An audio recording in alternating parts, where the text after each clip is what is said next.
আসসালামু আলাইকুম বন্ধুরা। আজকে আমরা রান্না করব মসুরি ডাল। আজকের এই ভিডিওতে আমরা দেখাবো আপনারা কিভাবে সুন্দরভাবে এবং সুস্বাদু মসুরি ডাল রান্না করবেন।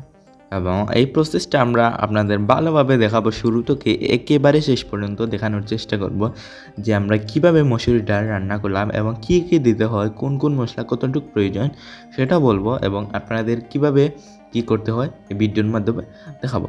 তাহলে আমরা প্রথমেই যা যা লাগে আমরা কেটে নিতে আসি। প্রথমে আমরা টমেটো কাটতেছি, এবার টমেটো কেটে কুচি কুচি করে টমেটো নিতেছি। আর পেঁয়াজ রসুন যেগুলো, প্রথমে পেঁয়াজ পরিমাণ মতো কিছু কেটে নেবেন, তারপর রসুন পরিমাণ মতো কিছু কেটে নেবেন। এগুলো আমরা এখানে কেটে রেখে দিয়েছি। ধনেপাতা, পেঁয়াজ, রসুন, তারপরে আলু, অন্যান্য যেগুলো প্রয়োজন সেগুলো আমরা কেটে কেটে রেখে দিয়েছি। মানে আপনারা তো যা আমি বলতেছি কী দেওয়া যাবে ডালের মধ্যে। আপনারা ধনেপাতা বা বাখরের পাতা দিতে পারেন, টমেটো চাইলে 2টা দিতে পারেন, এবং ডিম চাইলে যদি আপনারা ডিম দিয়ে খেয়ে অভ্যস্ত তাহলে ডিম 2টা দিতে পারেন, বা একটাও দিতে পারেন। আমরা ডিম 2টা দিব, তো আমরা ডিম 2টা ভেঙে এখানে রেখে দিয়েছি। তারপর পেঁয়াজ কুচি কুচি করে নেবেন, আলু কুচি কুচি করে নেবেন যদি আলু আপনারা দেন তাহলে, আর রসুন আর পেঁয়াজ তো মাস্ট দেওয়া লাগবে। এগুলো দিয়ে এবং ডালটাকে কিছুক্ষণ ভিজিয়ে রেখে তারপর সিদ্ধ করে রাখবেন, ঠিক আছে? এগুলো আমরা রাখার পর তারপর আমরা একটু স্পিডে দিয়ে দিয়েছি। তারপর আমরা রান্নাটা স্টার্ট করব। প্রথমেই আমরা তেল দিয়ে দিয়েছি। তেলটা যাতে গরম হয় তাই আমরা কিছুক্ষণ গ্যাসটা অন করে তেলটা এখানে দিয়ে দিলাম, যাতে তেলটা একটু গরম হয় এবং চেরচেরে একটা সাউন্ড আসে, মানে যেখান থেকে বোঝা যাবে তেলটা একটু গরম হয়েছে। এর মধ্যে আমরা প্রথমে কী দেওয়া যায় সেটা দেখা। প্রথমেই আমরা এখানে রসুন দিয়ে দিলাম, মানে তেল গরম হওয়ার পর রসুনটা দিয়ে দিলাম, যাতে রসুনের একটা যে গন্ধ থাকে না, গন্ধ বলতে ব্যাড স্মেল, এটা যাতে না থাকে। রসুনের এই তেলের মধ্যে গরম করে নিলে এই ব্যাড স্মেলটা থাকে না, মানে খাবারের মধ্যে যা কিছু কোনো কিছু বেশি হয়ে গেলে সেটার একটা ব্যাড স্মেল আসে।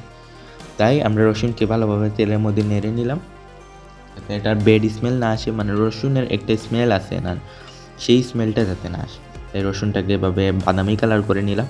তারপর আমরা পরিমাণ মতো পেঁয়াজ যেগুলো কুচি কুচি করে রেখেছিলাম সেগুলো দিয়ে দিলাম, সেগুলো কুচি কুচি করে দিব। এভাবে দিয়ে ভালোভাবে আমরা এগুলো নেড়ে নিব, যাতে এগুলো সব কিছুর সাথে মিক্সড হয়ে যায় এবং অন্যরকম একটা কালার চলে আসে, যেমন বাদামি কালার বা লালটি কালার একটু। সেগুলো আমরা কিছুক্ষণ এভাবে নাড়াচাড়া করবো বা এভাবে রেখে দিব। রেখে দিলে জ্বলে যেতে পারে, মানে পুড়ে যেতে পারে, তাই আমরা এবার নাড়াচাড়া করব। নাড়াচাড়া না করলে সমস্যা, পুড়ে যাবে। এবং গ্যাসের পরিমাণ মিডিয়াম রাখবেন, মিডিয়াম রেখে এভাবে আপনারা রান্না করবেন। দেখেন এইভাবে আমরা নাড়াচাড়া করতেছি, তাইলে নাড়ি এইভাবে নাড়বেন। দেখেন এভাবে কিছুক্ষণ নাড়ব, তারপর আমরা অন্য কী দেওয়া যায় সেটা দেখি। তারপর আমরা আমাদের এখানে বাখরের পাতা বা ধনে পাতা আর টমেটো কুচি কুচি করে রেখে দিয়েছি। তারপর আমরা প্রথমে দিয়ে দিলাম মরিচ 1 চা চামচ পরিমাণ মতো। আসলে ডালে এত জাল লাগে না, যে জাল খায় সে বেশি দিতে পারবে, জাল কম খায় সে কম দিতে পারবে। তাই আমরা কিছুটা জাল খাবো তাই কিছুটা মরিচ দিলাম 1 চামচ, এবং হলুদ দিলাম 1 চামচ, কারণ হলুদের কালারটা প্রয়োজন আছে। ডালের মধ্যে হলুদ দিলে সুন্দর একটা কালার আসে, তাই আমরা হলুদ দিলাম। এবং এই যে ডিম দুটো রেখেছিলাম আমরা, সেই ডিম দুটো এখানে দিয়ে দিলাম। ডিম দিলে আসলে টেস্টটা ভালো হয়, ডিমের আলাদা একটা টেস্ট আছে, সেই জন্য আমরা ডিম দিয়ে দিয়েছি। কেউ একটাও দেয়, কেউ 2টা দেয়, কেউ 3টাও দেয়, যার যতটা ইচ্ছা সে ততটা দিতে পারবে। ডিম দিলে আসলে টেস্টটা একটু ভালো হয় এবং খেতে অনেক স্বাদ মেলে। তাই আমরা ডিম দুটো দিয়ে দিয়েছি, অত বেশিও দেই না অত কমও দেই নি, মিডিয়াম আকারে ডিম দিয়ে এবার ভালোভাবে নেড়ে নিয়েছি।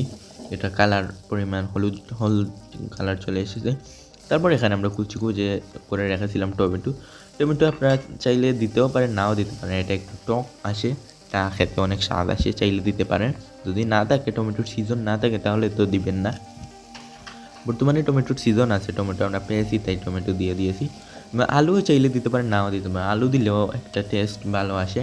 তাই আমরা কুচি কুচি করে একটা বড় আলু বা 2টা আলু আপনার চাইলে দিতে পারেন, যতটুকু আলুর প্রয়োজন দিতে পারেন, এবং যে কোনো স্টাইলে আলু কাটতে পারেন। তারপর আমরা ডাল কিছুক্ষণ ভিজিয়ে রেখেছিলাম, ভিজিয়ে রাখার পর এভাবে এখানে উঠিয়ে নেব। আসলে আপনার ডাল যেহেতু রান্না করবেন, বেসিক কিছু জিনিস তো আর আশা করি জানবে। কিছুক্ষণ ভিজিয়ে রাখতে হয় ডাল, ভিজিয়ে রাখার পর আমরা কিছু পানি থেকে উঠিয়ে ভালোভাবে ধুয়ে এখানে রেখে দিয়েছি। তারপর এখানে দিয়ে দিলাম।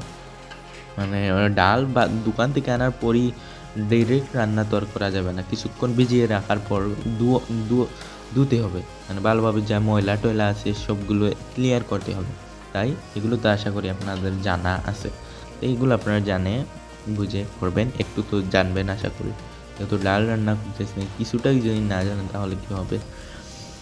তাহলে এইভাবে আমরা এগুলো মিক্সড করে নিব।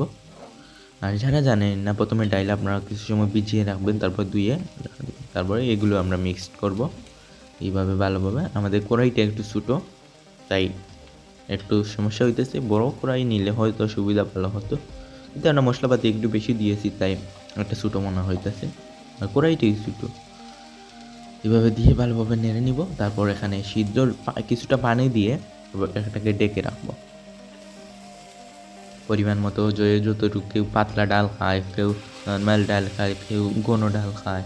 আমরা পাতলা চাইলে পাতলা বেশি পানি দিবেন, কম চাইলে কম দিবেন, মিডিয়াম চাইলে মিডিয়াম দিবেন, মানে পরিমাণ মতো পানি দিয়ে দিবেন। যতটুক প্রয়োজন ততটুক দিয়ে দিবেন। আমরা আমাদের যতটুকু প্রয়োজন ততটুকু দিয়ে ডেকে রাখলাম। ডেকে রাখার পর 2 মিনিট এভাবে ডেকে রাখবেন যাতে সিদ্ধটা হয়। তারপর আবার এই ঢাকনাটা উঠিয়ে আবার ঢাকনাটা কিছু নেড়ে চেড়ে আবার ঢাকনাটা লাগিয়ে দেবেন।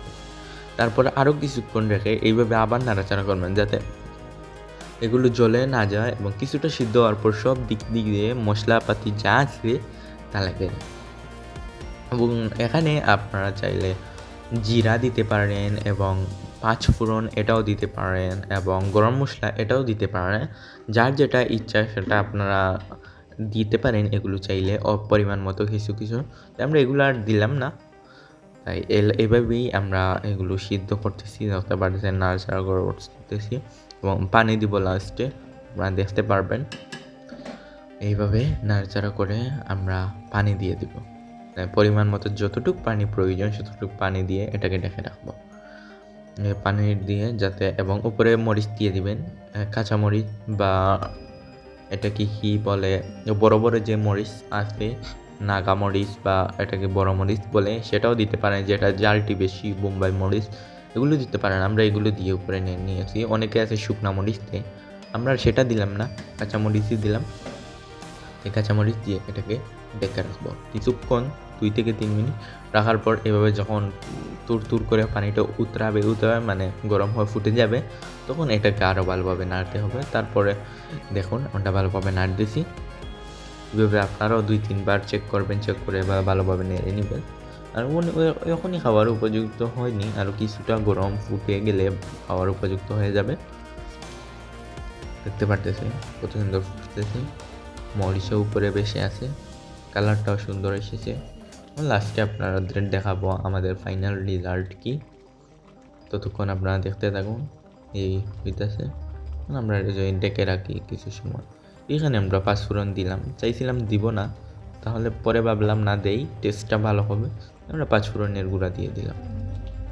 আপনারা জিরাও দিতে পারেন, জিরার গুঁড়াও দিতে পারেন, ফুল জিরাও দিতে পারেন, যেটা আপনার ইচ্ছা। তারপরে আমাদের মেইন যে জিনিসটা লবণ পরিমাণ মতো দিতে হবে।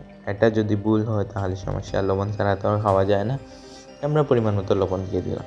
লবণ দিয়ে এখন ভালোভাবে, এই সময় দিলে লবণ ভালো, বা এর আগে যে কোনো টাইমে দিতে পারে, দিয়ে ভালোভাবে নাড়াচাড়া করে নেবেন যাতে লবণটা সব দিকে লাগে।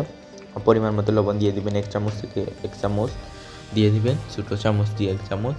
যাতে লবণ যদি বেশি হয় তাহলে কমানো অসম্ভব, মানে পানি দিতে হয় পরে কমাতে হয়, কিন্তু কম হয়ে গেলে লবণ দিয়ে খাওয়া যায়। তাহলে আপনারা চেষ্টা করবেন কম দেওয়ার, যাতে পরবর্তীতে কোনো সমস্যা না হয়। বেশি দিলে সমস্যা, কম দিলে সমস্যা না, পরবর্তীতে আরও কিছু দিয়ে গরম করার সময় দেওয়া যায়।